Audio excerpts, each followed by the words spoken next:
Okay, so this is a second video where I'm looking at some different people who are involved with the show The Penguin, which is a show on HBO, and it's sort of an extension of the Batman movie that came out a couple of years ago, focusing on the Penguin, and that's Colin Farrell there. There are spoilers in here if you haven't seen the show or the movie. So if you care about spoilers, you might want to watch them first. But here, they're interviewing Matt Reeves, who is the director of the Batman movie and sort of the the force behind this new Batman universe. And the one thing I want to point out with him is compare his responses to an SI question to what you saw with Colin Farrell in the other video. I'd encourage you to watch that other video first if you haven't yet. And notice how Reeves gets way more into the details and provides you a much more SI type of response. And I kind of think of it as like, how much detail do they give you? Do you kind of feel like you're there when they're telling you this story? And again, compared to Colin Farrell, where he just sort of answered the question and gave some bits of information, but you could tell he wasn't really pulling on his SI, or it was difficult. He didn't really give you a whole lot of particular details. Instead, he sort of wanted to gloss over the details and give you more of the meaning. Like, what did this event mean? Or what sort of philosophical take or bits of wisdom did I get out of it that I'm going to share with you? Very, very different than what you're going to see here. Okay. Matt, I'm so excited to get to talk to you and ask what was the collaboration with Colin and his character like this time doing the show, and how is it different from when y'all were sort of creating this character on the Batman film? Oh, sure. I mean, on the movie, it was really an exploration just to find that character's voice. And, when we first began, it's funny, I remember a meeting I had with him very early on. So, a little thing I've observed when an SI type is going to start getting into an SI type response, they like to start with, it's funny. It's funny. And here's the story. To try and get him to be in the movie. We met in this hotel in London, and he loved the script. And he said, "God, I love this movie. I want to be in this movie." And he said, "I'm not sure if I'm this guy. I don't know." And I started describing who I thought he was, and he said, "You should play the guy." And I was like, "I don't think I should play the Penguin. I don't think that's right." And it's funny because since then he goes, "No, I thought that was a great idea." But I was like, I don't think there was any chance I was going to play the character. But then after our conversation, he liked the conversation and he said, "Okay, I want to be in this Gotham with you. I want to do this." And so we started going this exploration with Mike Marino. And Mike Marino, we kind of talked about what we're going to do. We talked about John Cazale, Freda from The Godfather. We talked about a bunch of different things.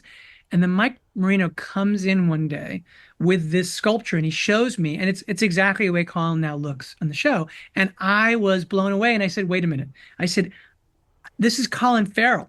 I said, "He's got to be able to emote through it. I've got to be able to see him." He said, "Matt, this is mostly Colin's face. There's a lot of stuff that we're doing, but the stuff that's expressive, that's Colin, and no one will ever know that this is makeup." And I said, "If they do know that it's makeup, given what we're doing, this is a failure of the highest order." And he said, "I promise you." So then Colin came in and I said, "Colin, let me show you what we're working on." And I showed him the head, and Colin lost his mind. And he was like, "Oh my God." And he got so excited. And so then they sent me a video when he's putting on the makeup, and he sent it to me on iPhone, and he's not completely in makeup, but his face is already transformed and his body is starting to be transformed. And he had been working on this on his voice. And suddenly I was like, "Who is this guy?"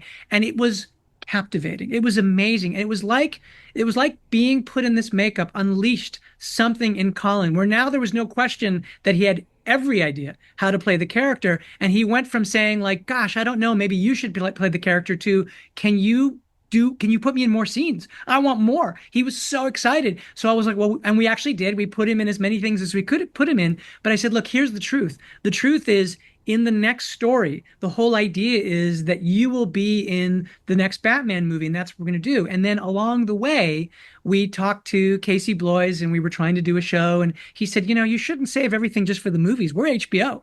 And I was like, well, let me tell you what we were going to do with Oz. What we were going to do, this kind of rise to power Penguin story in the wake of what happened to Carmine Falcone, this underestimated guy who's mocked, who no one thinks can be anything, who in himself believes he can do it.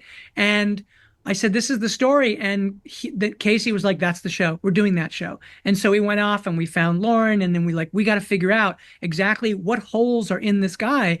But the one thing, and back to what you're asking, is that Colin really connected to an essence that came to life in him the moment that he put that makeup on. He just became this presence. I could show you that video. It's kind of astonishing, and it is the character as he plays him. But then Lauren, what she did in terms of digging into his background, his Okay. I think that makes the point, I hope. Notice how much detail he's giving. Now, he probably realizes this is an interview, so maybe he doesn't go in as much detail, but it is a lot of detail. It's an SI response where, he's like, I said this, and then he said this, and we were in a hotel, and we were in London, and I said this, then he said this, then I said this, then he said this, and then this person came in, and then they showed me this, and then they, showed me a picture on the iPhone, it looked like this, and I said, whoa, and then he said, whoa, so on and so forth, and this went on for, geez, how long? At least 4 minutes. This guy has been telling you this story. And I think I think you see this a lot in directors. I kind of thinking of Quentin Tarantino, where you ask them, hey, tell us what happened, and they will just go on, right? And they will tell you a story, and and to some extent, you sort of feel like you're there, right? They're sort of reliving the story in front of you and verbalizing it with that NE, right? And, it probably is what makes a good storyteller. They can pick up on the details and say, then this happened, then this happened, then this person said this, and this person said that, so on and so forth. So, real interesting. I'd encourage you to, maybe watch this again, and then maybe watch some of Colin Farrell's responses to those SI, what was it like type of questions in his interview, and just notice the stark contrast, right? Colin Farrell gives some detail, but not a whole lot. You can tell he kind of struggles with it, and he sort of moves on to the NI part of it. Like, what did it mean? And what sort of philosophical thing can I get out of it?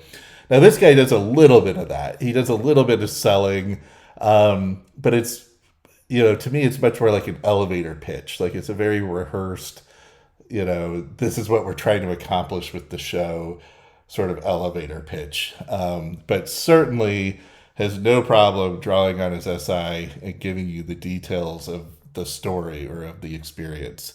So, real interesting comparison. And I'm going to be back with other folks involved with the show, and maybe show you some other sort of compare and contrast observations with some of the different cognitive functions. Okay, thanks for watching. See you next time.